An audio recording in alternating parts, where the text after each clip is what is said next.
getting in the markets is the most important thing you can do in your life. Well, I'm down 50 grand. If I don't research something now and figure out if I deserve to own it or not, then what is the point of even being in this journey? But when you approach a stock that is so severely decimated, it's either asymmetric to the upside because the company can turn things around, get back to earnings growth and profitability, and the market starts to recognize that, or it's decimated for a reason. That is like where the big money is made. It's like when you find a stock that's beat up for whatever reason, is the reason the stock is down a good enough reason for the stock to stay down? And if it is, and you invest, you lose all your money. If it's not, you can make a lot of money and it can change your life. So navigating the chaos of the markets, I think the first step is to be in that chaos, in the eye of the tornado. And then you start to realize it's kind of fun to be in the middle of it. But it's always exciting to like be early to something. The world tells you you're wrong, and then you end up being right. So being contrarian and right, it's one of the most rewarding feelings in the world. Okay, this guy's either crazy and it's all a sham, or he's the smartest person in the world and the market just doesn't get it yet. No. This guy has got it. Market doesn't get it yet, but eventually they will. And when they do, it could be quite extraordinary. Then it might be the next greatest 10 years in history to be an investor, because we all get a chance to invest in the success of these companies. Well, today I have Amit with me. He is an incredible retail investor who has developed a huge following online and one of the richest communities around investing and just keeping up with the day-to-day stock market. He's had some incredible early calls on companies like Robinhood, like Grab, like Palantir, and he's really one of the ones who has navigated the tumultuous market that we've had since COVID extremely well. So I wanted to bring him on today as a young person who has managed to really succeed in the market. What is it like? There's so many things that a lot of people complain about today. Higher education is so expensive. Real estate is ridiculously expensive. Culture's a mess. Like, there are so many hurdles that are set up against people trying to actually make their way in this world.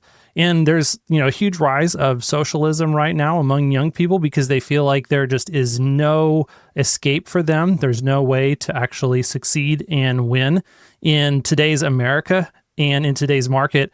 And Amit is one of the people who has really fought back against that just in his own personal life and built something incredibly successful and incredibly beneficial to so many people. Like, there are so many people that you have educated and helped to discover truth. And so I wanted to dig in today into the core beliefs that you have that actually have helped propel you to the success that you've realized.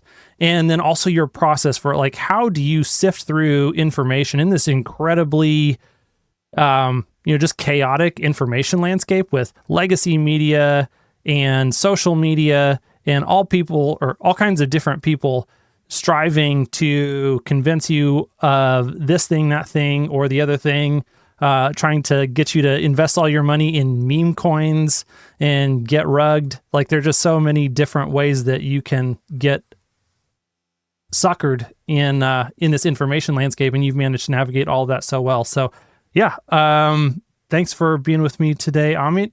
And let's just start it out with, how did you, what was the seed that originally motivated you to think, I want to begin investing in the first place? Like, I want to put my own money at risk, and I think maybe I might actually be able to be successful there. Well, thanks for having me on, Hans. I'm very excited to do this and very excited to be here as well. I think I got into investing around 2018, playing around with a couple stocks on Robinhood, just randomly, a couple $100, throwing it back and forth. It comes from a deeper, I think, necessity that I've always had around financial freedom. And I didn't know exactly how that financial freedom would manifest itself. Obviously, tried a lot of businesses, startups, failed at a bunch of stuff just throughout the entire journey. And really, it was pretty ambitious in college, just randomly thinking of different ideas. And, one thing I realized about myself is that there's two talents I would say I have. One is communication, so speaking, and that's why I kind of started my YouTube channel and I live stream every day. And the other is research. And so I kind of had to be real with myself at one point a couple of years ago, saying maybe I'm not the best entrepreneur in terms of building a business, like the CEOs that we all look up to, but I'm pretty decent at talking and just like the art of communication. And I'm really good at distilling information that's complex, aka the research on a company, a stock, what's going on in the macro, geopolitics, and then communicating that information. So the marriage of those two concepts ended up being investing and then creating content around investing. So I do a lot of research throughout the week. That research is important for me to allocate capital. And as you mentioned, I have a couple of good calls over the past couple of years, Palantir and Hood in particular, that have really changed my life financially. And then the communication of all that research is something I enjoy a lot more than the research itself, right? Like being able to present that information to an audience. And so the marriage of those two things over the past 7 years has really been what my life has turned into. And now I just want to become one of the best researchers on the planet and continue to be better at communicating it every day. But the necessity to kind of take that first step to invest in the first place was based off the idea of, hey, I want to be financially free, and maybe I'm not going to build the next Facebook, but if I can invest in Facebook and trust that Zuckerberg can take me to the promised land, then that's another way of achieving that freedom. So was Facebook the first investment that you made that kind of hit for you? No, the first one was Palantir. Actually, the first one was Neo. It's a Chinese EV company. Bought it at $3, sold it at $6. I thought it was the man. I doubled my money. It ended up going to 60 in January 2021. So could have made a 20x money, a little different. But no, the first real stock that I bought and I actually cared about due diligence on was Palantir. There was a phase I had with a biotech for a year, and I thought I did my due diligence on it. Ended up losing all of my money because the biotech didn't end up working out. So it's like you kind of go through those ups and downs in the beginning of trying to become an investor. But Palantir was the first company where I bought it at 25, fell to 6, was down $50,000 at 22 years old. That was a lot of money. And then the research began because I was like, well, I'm down 50 grand. If I don't research something now and figure out if I deserve to own it or not, then what is the point of even being in this journey? And it ended up turning into this massive community of people that also were down a lot of money, and they wanted to know maybe there's something real. Maybe we should DCA. We should buy more. And that's what ended up happening. And, Palantir kind of changed my life since then.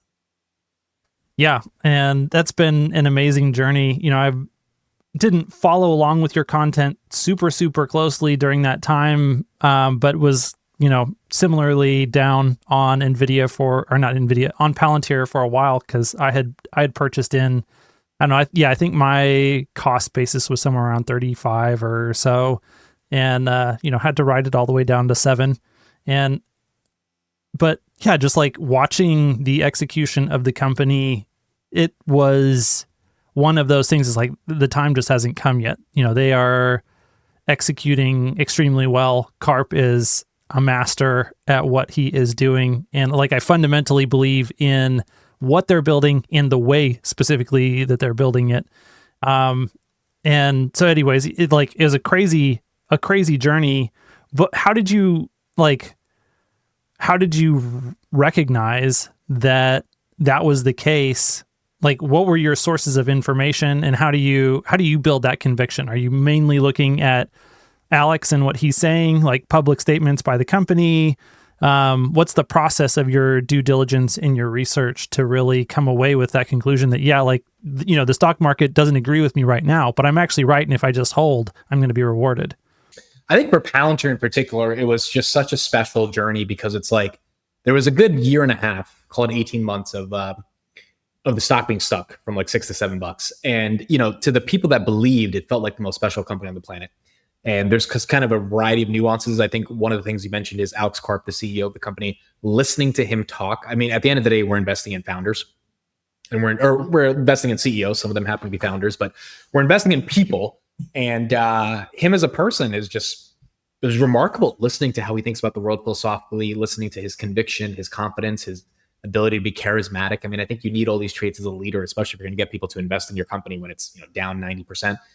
And that was a big level of, okay, this guy's either crazy and it's all a sham, or he's the smartest person in the world and the market just doesn't get it yet. And I think a decent chunk of us were like, no, this guy has got it. Market doesn't get it yet, but eventually they will. And when they do, it could be quite extraordinary.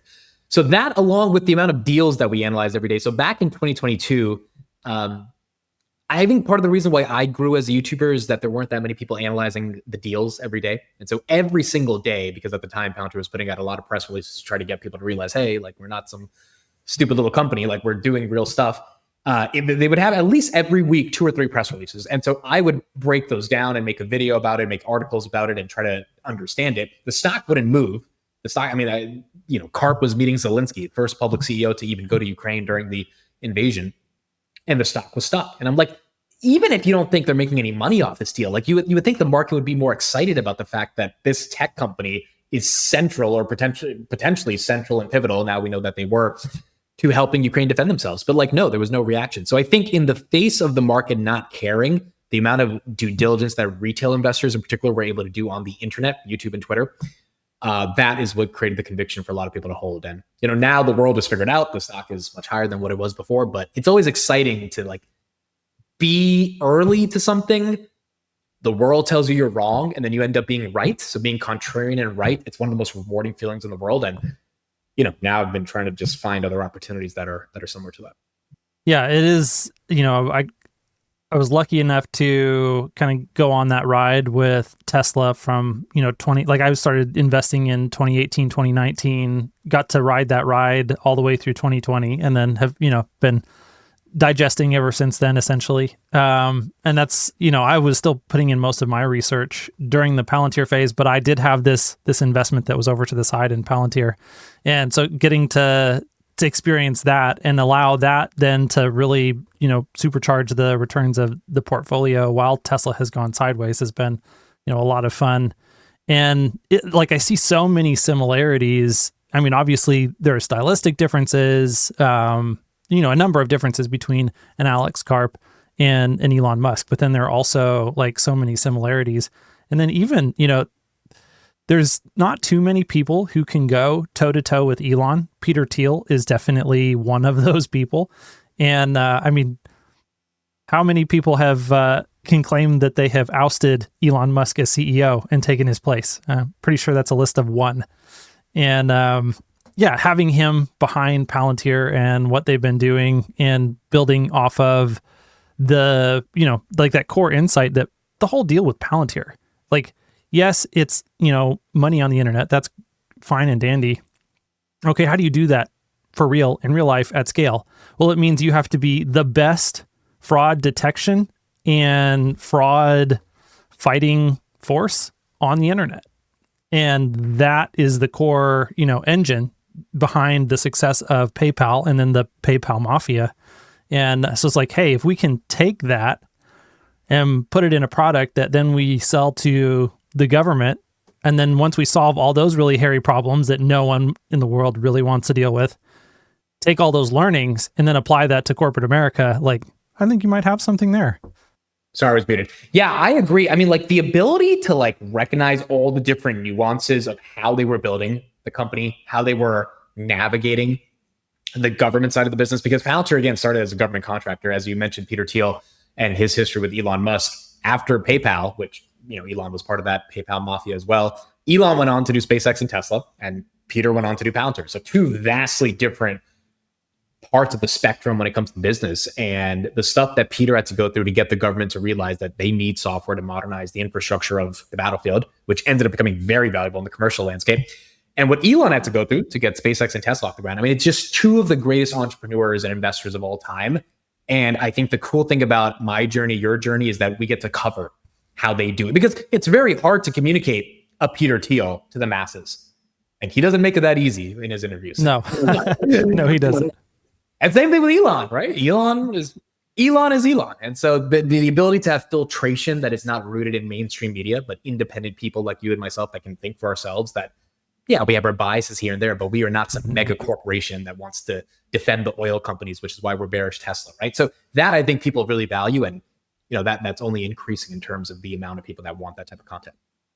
Yeah, and being able to translate these autists to normal everyday people, that's definitely a skill, because just understanding what's going on in their head is quite the challenge. It takes a lot of time to actually dig through the way that they're thinking to then even understand what it is that they're saying. They say words, and I think probably 2, 3, 4, 5% of people understand what they mean by what they said instead of what normies interpret from what they said. So that's always, that's a challenge. I think that's one of the things that you've done a great job of helping people to understand And especially in a case like, Robinhood, where so many retail investors felt so burned by that stock, that story, and that CEO, that business, that now, every time Vlad is out there talking about what they're doing with Robinhood, people are filtering it through the lens of like this terrible thing that happened when the GameStop, buy button had to be turned off. And, that was one of the contrarian bets that you were able to make, is say, hey, like, this is not a thing that's going to define the future of Robinhood forever. And that, that was, while there were mistakes that were made, it wasn't that the company itself was intrinsically bad or that the management was intrinsically bad. And they are actually going to transform finance. So like, how do you arrive at that conclusion? Yeah, it's a really interesting concept because I was not affected by GameStop or AMC. I kind of saw everything play out on the sidelines, but I didn't personally have money in those two companies. So maybe if I did, I would have felt a bit different about the situation. But I was pretty objective when I found Hood at $8. I mean, the simple math was $8 billion market cap, $6 billion in cash. So the business enterprise value was being valued at $2 billion. And that felt a bit egregious given the amount of times I used the product every day. So like I was a true user of this product for at that point 3 years. Multiple times a day. And I'm like, the level of stickiness in terms of their UI and their moat, or their UI and their user experience, which ended up to me defining the moat of Robinhood, could not be denied. So when I started posting public due diligence about the stock when it was around $8, this was closer to November 2023, the pushback I got was from all the people saying, how could you trust them? Look at what they did with GameStop and AIM. So I went back and I did my research and I was like, this is what people are upset about? Like, yes, the perception was not good. Communication was not good, but it was a clearinghouse problem. Like they did not have, it was the traditional financial system is actually what messed up Robinhood's ability to offer the liquidity that was necessary to all these GameStop and AMC retail investors. And like, does that suck? Yeah. Could Robinhood have done a better job communicating? Yeah. Could Robinhood have had raised more money prior to that to make sure they had enough reserves of liquidity necessary to not have to shut down trading for that day? Sure. All those things could have happened. But to say this was some structural like fraud or like Enron type of situation is just laughable, especially when you like looked at Vlad and who he was as a founder and the history of how he built the company, the people that invested in Robinhood, Sequoia in the early days. And so to me, I was just like, this is a nothing burger.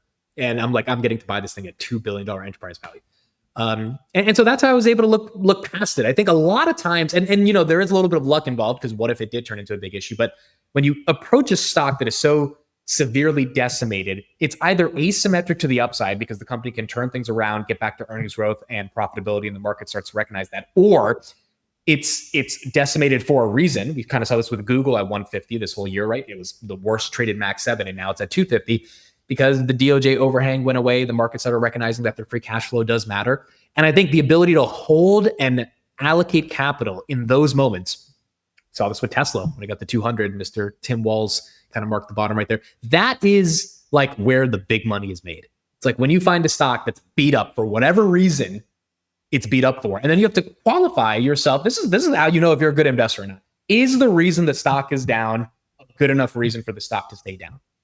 And if it is, and you invest, you lose all your money, or you sit on dead money. If it's not, you can make a lot of money, and it can change your life. And that happened with Palantir at 7, Tesla at 100, Hood at $7. And so I think the GameStop AMC situation was more so just a question of understanding there's a select part of the population that is upset about this. It is not the defining characteristic of this company. I didn't expect 2024 and 2025 for Vlad to just say, we're going to go for everything.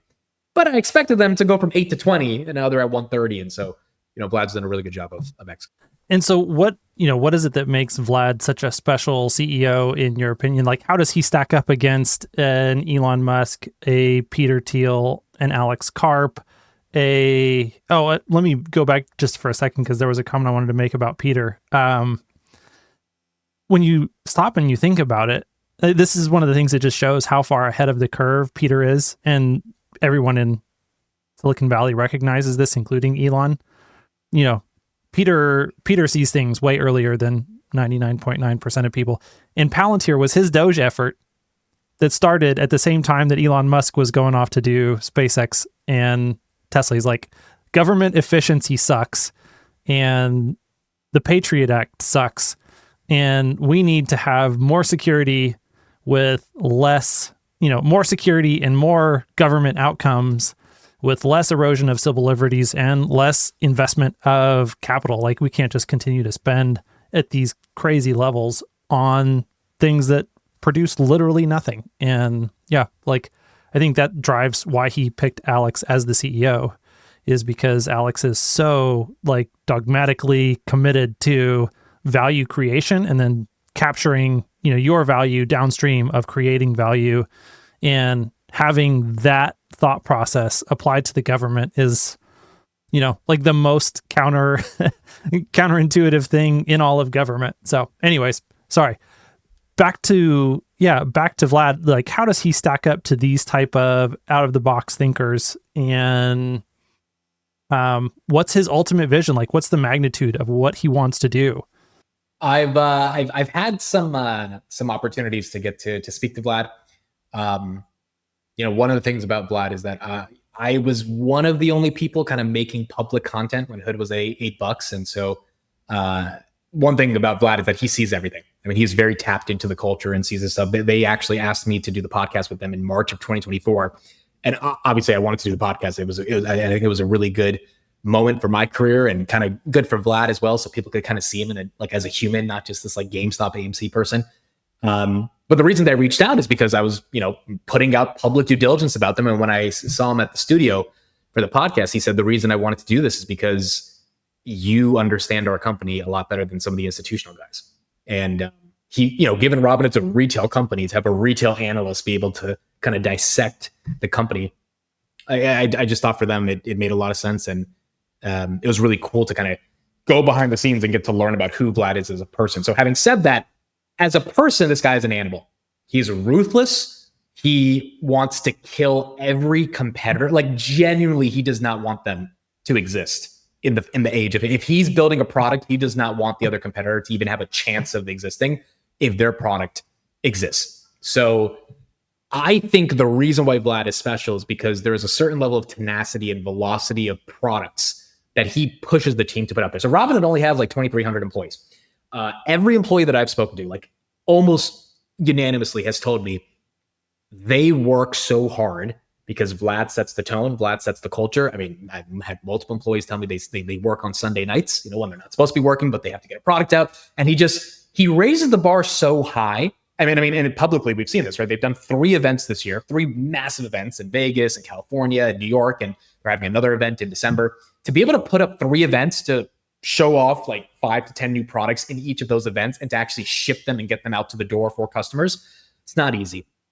And I think he really decided after the Gold Card event, which was their 3% cashback credit card, that they were going to take over the entire market of financial services, whether it's crypto, banking, mortgages, potentially real estate they're getting. I mean, there's just so many different opportunities. So I think the characteristic of Vlad that makes him special is he just wants to win. And he is ruthless about winning. And you kind of need that ruthless tenacity to kind of prove to the world that you're not some meme stock trading app. And that's why I think they're winning the way they're winning today. So he's successful because he is the anti-Jack Dorsey. That's what it sounds like.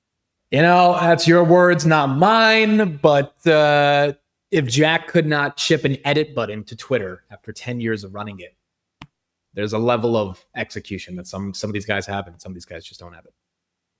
Yeah. Yeah, well, we don't have to go there, but the product velocity. I mean, Elon's done more in 5 months than Jack has done in 10 years, right? So it's kind of wild. I mean, I love that Jack supports Bitcoin, and I think he's good at identifying the right things to build, but being able to animate an entire organization of people hard. To actually deliver on that thing, and especially like you said, at that velocity, like it does take a certain animalistic level of intensity that very few people have the stamina to really be able to sustain. And I mean, I think that's one of the reasons why Peter Thiel is not the CEO of Palantir. Like he doesn't want to do that. He wants Alex to do that, and Alex does that. Like the intensity there is next level, and you can just the intensity of the team at Palantir is insane. And so, yeah, I guess that's one of those, I guess, like associated factors, like how like the alignment and then the magnitude of like the effort that the team is putting in towards the goal. How much does that factor into like all of your investments? Is that a consistent theme across all of the ones that have been successful? Yeah, I mean, I've had two major public calls right now between Robinhood and Palantir. The third one is Grab. That's up 30% since I initiated it. I wouldn't say it's necessarily a win yet. My public price target is $10 for that stock. That would be about a double since I initiated the coverage. And that to me would count as like a win in the books. But the similarity between all three companies, definitely between Hood and Palantir, which got me to get into Grab, is founder-led visionaries that understand capitalizing on fragmented markets to bring them together. So with Palantir, it was like data's fragmented across governments, enterprises, organizations. Let's bring that together. Let's build a unifying operating system to make sense of that. For Robinhood, it was like financial services are really boring, very clunky, definitely fragmented. You have your credit card app here, you have your bank there. Like what if we just build it into one financial super app, as Vlad has been saying? And how could that change people's lives? And then for Grab, it's more of a Southeast Asian super app company, and I think there's a lot of different fragmented services they're bringing together. So I really find it hard to invest in a company that does not have a founder as the CEO. Like I can invest in them. Could I put a sizable amount of the portfolio in it? No, because it's like you're really trusting that person to end up taking the company to the next level. And then B, is there a market they're going after that is so large, but they have such a differentiated approach at attacking that market, which I think, Hood, a lot of people didn't think that Hood's UI was a moat. And I was always surprised when I would get into these debates with people because I was like, dude, I'm using this product over every other product because the UI, the user experience is keeping me on. How is that not a moat? They're like, oh, well, it can be copied. Well, why isn't it being copied? It's like these like academic disagreements that had no manifestation in reality to me were the reason there was. Yeah, even if it is copied, like which one are you going to copy? The one, like if you start copying it today and you're done if you're amazing and you're done in 6 months, what's the UI going to look like on Robinhood by the time you actually get that out the door? And then can you keep up with Robinhood as they continue to ship new features and expand into new markets? And yeah, like it's pretty daunting to try to follow someone who moves at that speed. Yeah. Yeah. And it's like, yeah, you can copy a product, but you cannot copy a product experience. It's very hard to do that. And so, that is something that I heavily believed in. I believe that was moat for Palantir. They spent 20 years building their product with the patents that they had. It was very hard to replicate that. And so I think, the common theme around these asymmetric investments, at least so far in my investing career, has been it has to be a founder because there's a certain level of tenacity that's going to get them to take the company to the next level. And then B, they've just got to be so differentiated at attacking a market that it becomes impossible to imagine how other companies would attack that same market. For Palantir, the best example with this is that they did not have a sales force. And when I look at SaaS companies, all of them have these 1,000, 10,000 person sales forces to try to sell software. And it really makes you question from a contrarian perspective, why does Palantir not have salespeople? It's like, oh, because they don't give a fuck about sales. They care about the product. Now, obviously, you need to be able to sell a product. But if the product is so good, theoretically, this is kind of why Tesla didn't advertise for so long. Like people should be able to buy the car without needing to see a Facebook ad in their face. And I think that was the contrarian bet around Palantir, that the product would be so transformational that the value they provide to an organization would actually be the marketing. And that's kind of how it ended up playing out. Yeah, it is a very, like you said, contrarian is the right word for that. No one else does that way, basically. And being willing to go uphill against the grain for, especially when you do it for 20 years like Palantir did, like that produces something incredibly special. And I mean, what is your reaction to Mark Benioff's comments recently about Palantir and, their version of FDEs versus Palantir's FDEs? And how do you think about that? Yeah, I think, again, his biggest concern is that Palantir is charging such expensive prices and Salesforce is charging cheaper prices. So why is the government buying Palantir's product and paying, 10x more than Salesforce for the government? And to me, I'm just like, well, ask the government, right? Like they're not being forced to buy Palantir products. They don't have to. There's many times where Palantir's lost contracts. So Even today, it was found out there's a State Department contract for Palantir of $410 million for 1 year, which is incredible, right? Because $400 million should be like a 5-year contract. That's a 1-year contract. So if the government is willing to pay more, if customers are willing to pay more for something they perceive as valuable, and then it's actually producing value in their organization, then I think Benioff's comments are just like whining. As Karp said, he's like the nice guy who's asking, why don't I get laid? It's like, you could be a nice guy, but if they don't want to sleep with you, you can't ask why people don't want to sleep with you. You have to like really realize that there's other things that go into just being a nice guy or having a product that's cheap. And so I think it actually is really embarrassing for them, because if the government's willing to pay 10x more than your product for a different competitor, and you're complaining that your product's cheaper, you're basically saying your product's worse. If the government's willing to pay 10x more for something that is slightly similar, in this case, it's probably not slightly similar. In this case, it's probably completely different. And that shows whether sort of alpha is differentiated for Palantir versus a product like Salesforce. Yeah. And just the power of ontology and its ability to constrain the outcome. So I guess one of the contrarian takes I think that Alex has had for a long time, and that I think is going to be increasingly important, is like, I just don't see anyone else who is, let me back up for a second. We're entering into the age of artificial intelligence.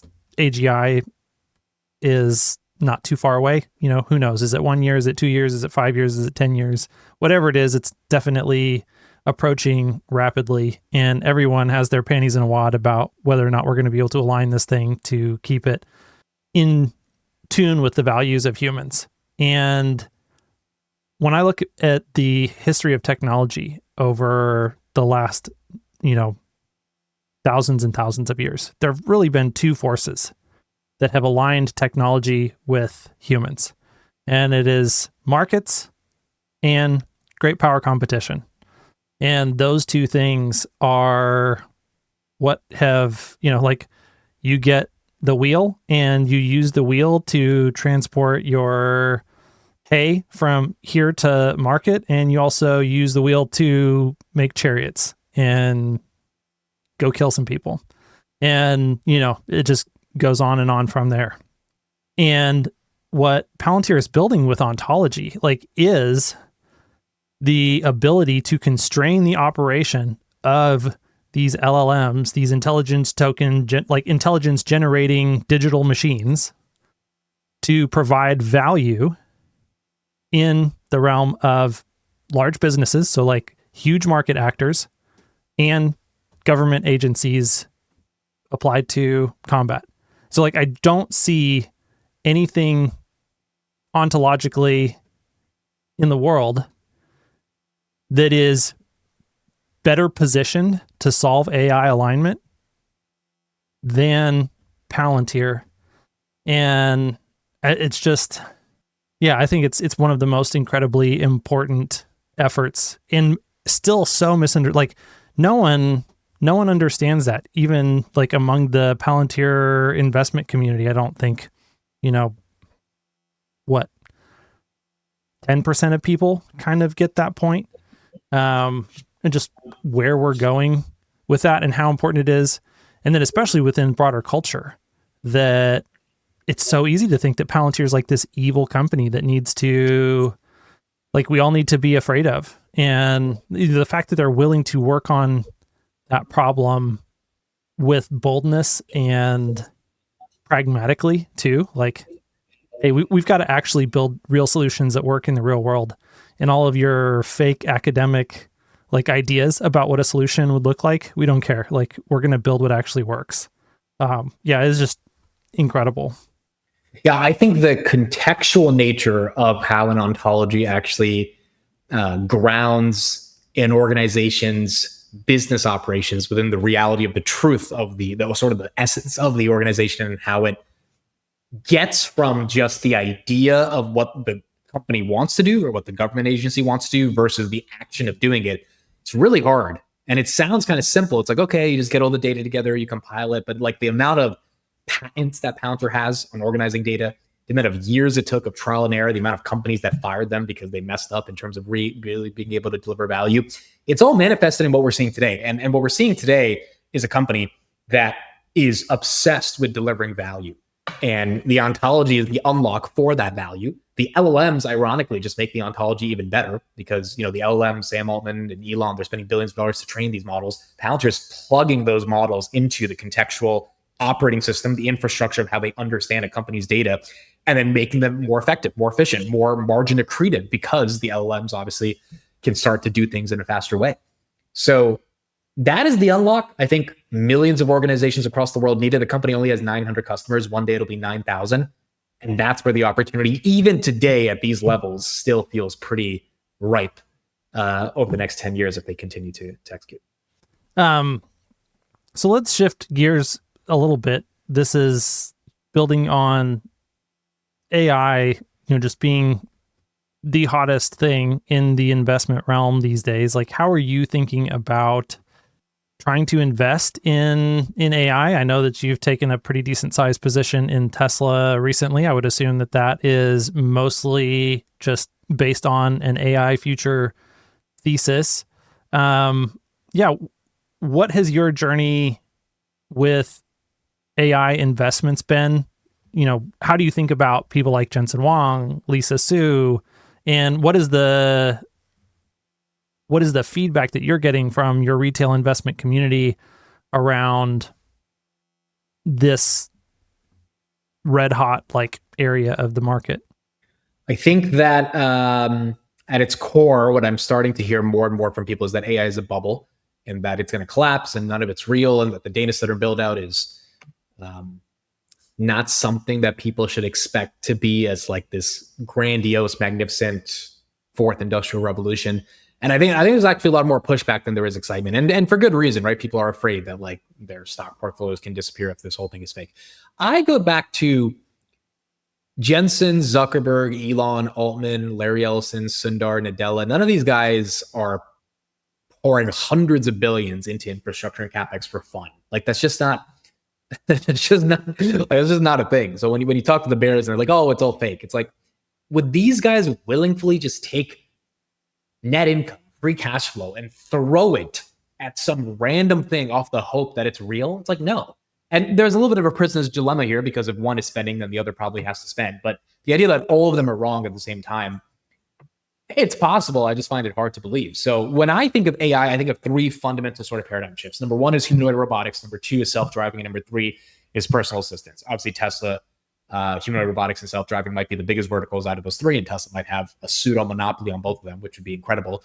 But those are two big areas that are going to need massive GPUs, massive compute capacity, and massive levels of training for data sets. And then you've got these personal assistants, which our day-to-day lives, I think, are maybe 10% affected by AI.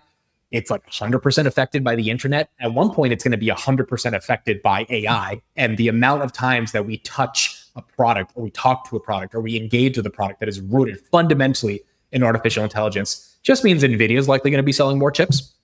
It means Apple, which has access to 2 billion people, probably is going to be able to charge us an additional fee for using those products. Same thing with Google. It means the companies that define the 21st century are only going to get more products and services, more margin enhancement, and more ways to offer things to users and consumers in ways that we can't even conceptualize. Drug discovery is a topic I love talking about when it comes to AI, because that affects all of us, right? If we can figure out a cure to XYZ disease and people don't have to die if they have that disease, that is a massive market opportunity. It's also a massive thing for humanity. You need some level of technological breakthrough, just like we've always needed in the course of human history when it came to healthcare, to be able to get to that next step. And I think those verticals are not stopping anytime soon. Even financials, right? Financial quant trading is going to be influenced by AI and these different trading bots. So I think most of the people that I talk to are excited about the opportunity. They're definitely a bit cautious about how big it can be. But if it's going to be bigger than what all of us think it's going to be, then it might be the next greatest 10 years in history to be an investor, because we all get a chance to invest in the success of these companies. And so have you been investing in any of the infrastructure plays, the picks and shovels, the Nvidias, the AMDs yourself, or are you more focused on those verticals like you're talking about? Palantir is obviously one vertical. Let's shim this intelligence into businesses and capture value off of it. That's going to be one. And then Tesla with humanoid robotics and self-driving cars is definitely going to be a huge one. But those are those vertical plays instead of really the horizontal, just the rising tide that lifts all boats type of plays. Yeah, for me, I have been pretty excited about the infrastructure plays. So obviously Tesla and Palantir, those are different verticals that I think are very, very exciting. But what else is really exciting to me is the infrastructure of how it plays out. So Nvidia is my largest AI, I guess, infrastructure position. And, I kind of got lucky on Nvidia because I had a couple of friends that were talking about it when DeepSeek happened. And I was like, all right, well, stocks went from 140 to 90. Like, if I don't buy it here, then I'm not going to ever buy Nvidia. Yep. So my average ended up being 122. I bought as much as I could. That one has worked out. And, now it forced me to go down the rabbit hole of being like, hey, what is this whole Nvidia thing? And I've come to the conclusion that this company is probably going to be worth $10 trillion one day. And it's very exciting to be here and seeing how they operate. And when you really realize how much pricing power Jensen has and the actual monopoly of chips that they've built via the 30 years of intellectual property, like it becomes one of those things where I'm really excited that DeepSeek happened and I got a chance to step in. And so, yeah, Nvidia is my biggest position from that perspective. Yeah. And I think Jensen is one of those singular people as well. Once again, like their product velocity is incredible. Their actual alignment of their team around that mission and like the intensity that they work with is incredible. But that said, there was a new DeepSeek paper that just dropped today, I believe, the V3.2 paper. And, they dropped their was it V2? I think was their paper in December that kind of predated the R1 release that triggered the big fat drop in, was it February? Something like February, I think. That January like 24th, basically going into February. Yeah. So I mean, there could be another architectural unlock that we see come here, and I don't know if the market will react similarly or if they'll think, we've been here, done that before. Nvidia is still going to the moon. If DeepSeek does find a way to do super long context inference with way less energy, and I think that is definitely the direction that this is headed, is that the way that we're building LLMs is kind of like caveman sticks and stones way to produce intelligence, and we'll get a lot better. But the question is, as it gets better and cheaper, does that mean we want more chips or less chips? Yeah, and I think the cost of training and compute will definitely get cheaper, right? Like that's inevitable. But especially because like the cost per token will also go down.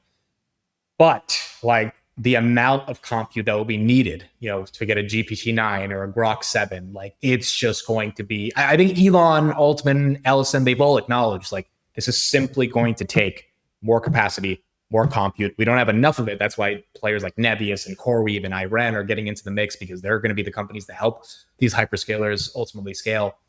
I think it means there's going to be a lot more GPUs that are sold. And the other thing that's important about this is that each generation is better than the next one.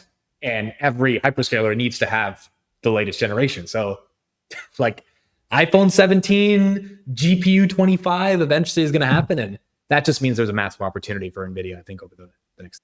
Yeah, I have to agree. I mean, it's always hard to say if there's going to be some architectural thing that's going to come along and allow us to be, 100x more effective with current infrastructure than we are today.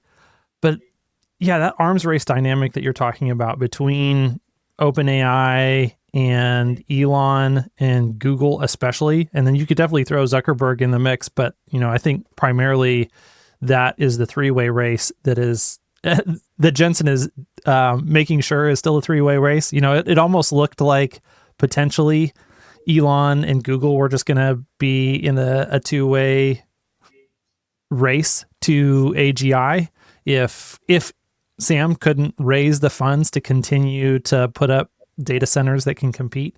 But Jensen's like, yeah, no, we'll make sure that OpenAI stays right there neck and neck with all of y'all. That dynamic means that, even if we get 100x improvement in efficiency and effectiveness, they still all have to compete with one another to be able to maintain that pace of research and that pace of deployment and that pace of development of new product. And that's where, like I don't, like I said, even if we get 100x improvement, I don't see investments into Nvidia just dropping off a cliff the next day. Yeah, especially, and the reason it's hard for them to drop off a cliff the next day is because like all of the companies that are buying their product understand that they would rather not buy their product if they didn't have to. Like there's no world where Google, Amazon, Meta love giving Nvidia all this money, but they have to, right? And as a result, if you have to be able to take the burden to implement all that infrastructure, like what, you're going to wake up on the third generation of the chip and be like, yeah, we don't want it anymore. It's like, no, you've been doing this for 3 generations. I'm not leaving my iPhone. I might upgrade to the next one as easily, but I'm not going to go to Android. And so if you're going to stick with the same system and the same infrastructure of it, and the compute capacity you need is going to only 10. I mean, I think Google had a stat where they went from like 2 trillion tokens to 50 trillion tokens in the last 90 days of just the amount of Gemini was producing answers. Like this shit's going to be 5 quadrillion tokens at some point when it approaches every part of our life. And if that's the case, you're likely going to need a lot more GPUs. Absolutely. Well, I know we were running up on a hard stop here in just a few minutes, so I want to give you a chance to any parting words for the audience today. What is the most important thing that you can tell a retail investor today to help them navigate the chaos of, the market for the next 5 years? I would say, as a general principle, getting in the markets is the most important thing you can do in your life. At the end of the day, you make wealth, I think, by owning a business and scaling that bit, right? Having real equity in your own business, startup, pizza store, whatever it is. Like you have to have equity in something, or you can own other businesses, right? It's really hard to build a business yourself.